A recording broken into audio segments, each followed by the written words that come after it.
Il y a déjà 25 ans de cela, je mets en pratique pour la première fois un savoir-être qui allait changer ma vie, celle de milliers de personnes.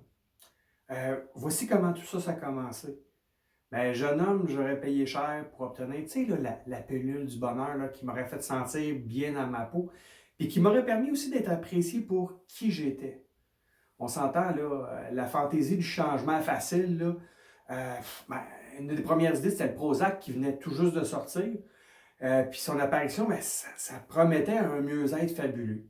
Je me doutais bien là, que ça ne pouvait pas être si facile, là, parce que je voulais être heureux, je voulais avoir de l'influence, mais tout ça, là, je voulais que ça vienne de moi, là, pas d'une substance extérieure.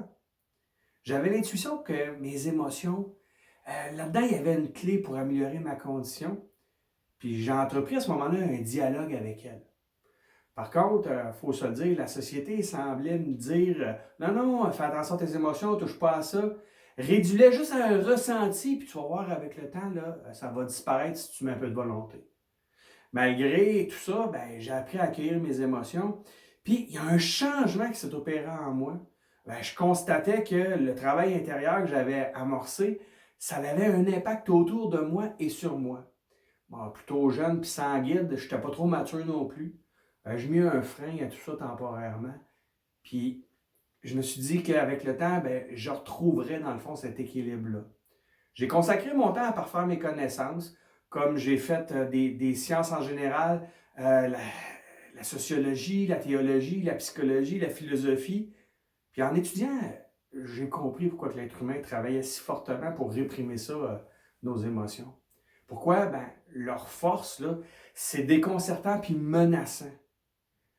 C'est dans la forme philosophique de l'exercice de la raison que j'ai trouvé une approche sécuritaire pour amorcer plus en profondeur ce dialogue-là avec ma partie irrationnelle.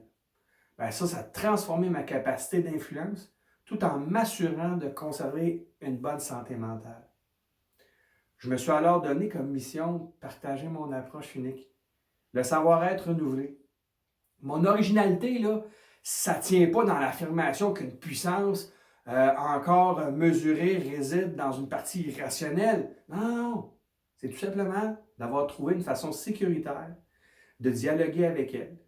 Puis ça nous permet de décupler véritablement notre influence qu'on peut avoir sur nous-mêmes puis sur les autres.